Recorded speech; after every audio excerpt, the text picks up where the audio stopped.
Moskvaya kütləvi pilotsuz uçuş aparatı hücumu, partlayış səsləri eşidildi, uçuşlar ləğv edildi.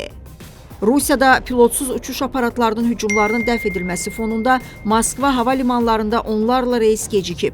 Report bu barədə Rusiya mediasına istinadən xəbər verir. Hava limanlarının onlayn tablosuna əsasən Şeremetyevo aeroportundan çıxmalı olan 15 təyyarə reysi gecikib. 7-si ləğv edilib, Domodedovoda 6, Jukhovskidə 1 reys ləğv edilib, Vnukovada isə 12 reys gecikib.